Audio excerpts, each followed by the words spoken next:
Assalamualaikum warahmatullahi wabarakatuh. Perkenalkan, nama saya Anissa Fitri Lubis dari Prodi S1 Keperawatan kelas 2A. Di sini saya akan mereview ulang mengenai materi terakhir yang telah disampaikan oleh Bapak Sobar yang berjudul Masa Dewasa Awal. Apa sih alasan saya untuk mengambil materi ini atau mereview ulang materi ini? Karena materi ini merupakan materi yang menurut saya sangat menarik dan juga merupakan bekal untuk masa depan nanti. Masa dewasa awal ada di rentang usia 19 tahun sampai 39 tahun. Yang pertama itu ada physical dan cognitive development, kondisi fisik. Kondisi fisik ini merupakan usia puncak dari kesehatan, meliputi atau dapat kita lihat dari kekuatan, energi, dan ketahanan tubuh seseorang. Adapun faktor-faktor yang mempengaruhi kesehatan dan kesejahteraan, yang pertama ada faktor kecelakaan, seperti pembunuhan dan bunuh diri, dan terjadilah kematian. Selanjutnya ada faktor genetik, seperti penyempitan pembuluh darah berhubungan dengan tingkat HDL atau kolesterol baik yang dipengaruhi oleh faktor genetik. Selanjutnya itu ada faktor gaya hidup, seperti makan dan diet. Contohnya sayur dan buah itu dapat meminimalkan kemungkinan gangguan hati. Diet lemak hewani yang berhubungan dengan kanker usus dan prostat. Selanjutnya ada obesitas, yang biasa itu disebabkan oleh konsumsi fast food, porsi yang sangat besar dan kurang gerak. Masalah emosional, aktivitas fisik atau olahraga untuk menjaga berat badan. Selanjutnya ada merokok yang dapat mengganggu pernapasan, kanker, gangguan pencernaan, dan serangan jantung. Selanjutnya itu ada konsumsi alkohol yang dipengaruhi oleh genetik dan karakter biologis seperti keluarga, latar belakang budaya, kebiasaan umum sejak SMA atau universitas. Selanjutnya ada penggunaan obat-obatan seperti kokain yang dapat mengganggu fungsi kognitif. Selanjutnya ada faktor tingkat pendapatan dan pendidikan kemiskinan atau nutrisi buruk, polusi berlebihan. Selanjutnya ada faktor gender, di mana wanita harapan hidupnya lebih tinggi dan tingkat kematiannya lebih rendah dibanding pria, dipengaruhi oleh proteksi genetik atau psikososial dan budaya. Selanjutnya yaitu ada faktor hubungan personal. Orang yang menikah, terutama pria, memiliki kesehatan fisik dan psikologis yang lebih baik daripada yang tidak sama sekali menikah ataupun bercerai. Masalah seksual dan reproduksi. Yang pertama ada PMS, sexual transmitted disease atau STDs, AIDS, dan masalah interfil. Selanjutnya itu ada kognitif dan intelijensi. Yang pertama ada Piaget atau post-formal thought yang diterapkan pada situasi sosial melibatkan intuisi dan emosi dengan logika. Kemampuan untuk mengubah pertimbangan, alasan, dan praktis, kesadaran bahwa permasalahan dapat memiliki berbagai penyebab dan jalan keluar, memiliki berbagai macam solusi, dan kesadaran terhadap konflik. Menurut Sternberg, teknik teori intelijensi. Yang pertama ada pemikiran kreatif, yang kedua intelijensi praktis, dan yang ketiga kemampuan analisis. Selanjutnya ada emotional intelijensi yang sangat berperan penting dalam kehidupan. Selanjutnya yaitu ada psychosocial development. Itu ada 4 pandangan perkembangan kepribadian, normative stage model, urutan perkembangan mengikuti usia seseorang. Kepribadian berubah sepanjang rentang kehidupan. Usia terkait dengan perkembangan sosial dan emosional yang terjadi pada periode penting dan biasa ditandai dengan krisis. Nah, yang pertama itu ada perasaan terasing, hubungan intim menuntut pengorbanan dan kompromi. Bentuk keberhasilan mengatasi krisis ini kesetiaan antar pasangan, mempunyai anak, membantu anak mencapai perkembangan yang sehat. Selanjutnya ada timing events model, yaitu perubahan tidak terlalu tergantung pada usia, melainkan timing atau waktu dari life event atau peristiwa yang dialami oleh seorang. Penekanannya pada pribadi dan perbedaan kontekstual antara orang yang satu dengan yang lain. Ada 2 event. Yang pertama expected event diharapkan dapat terjadi lebih cepat atau lebih lambat.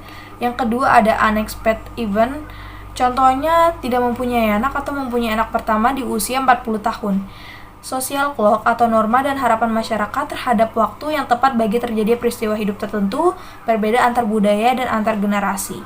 Perbedaan kepribadian menyebabkan perbedaan seseorang berespon terhadap peristiwa yang dialami. Selanjutnya itu ada trait model atau menyoroti stabilitas dan perubahan trait kepribadian. ada the Big Five model, ada neuroticism, mudah cemas, depresi, extraversion, emosi positif, hangat, asertif, openness to experience, menginginkan untuk mencari dan mencoba hal-hal baru. Selanjutnya ada conscientiousness atau berkeinginan untuk berprestasi, seperti kompeten, teratur, disiplin. Dan terakhir ada agreeableness atau dapat dipercaya, patuh, dan mudah dikuasai.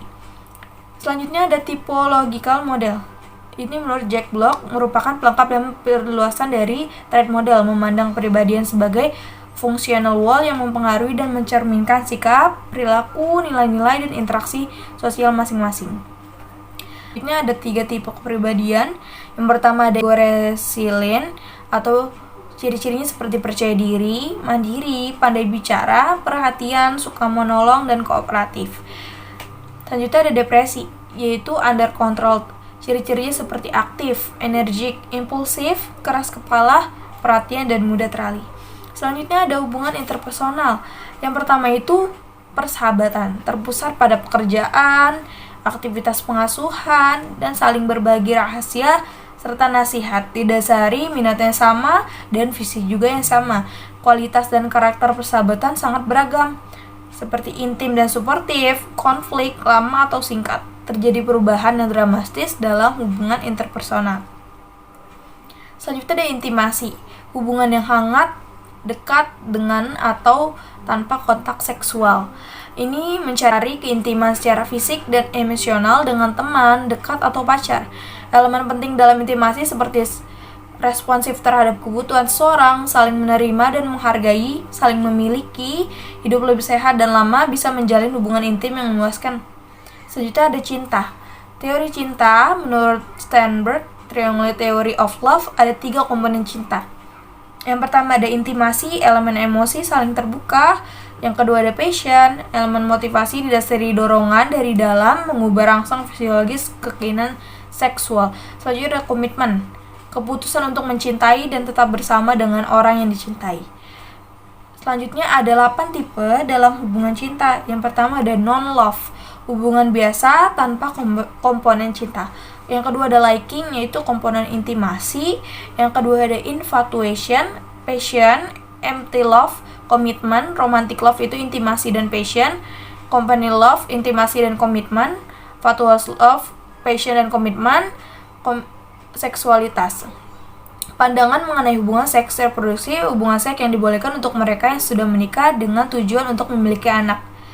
Rekreatif, hubungan seks sah-sah saja bila dilakukan dengan senang hati dan tidak menyakiti orang lain. Relasionalnya dilakukan atas dasar cinta walaupun tidak terikat pernikahan.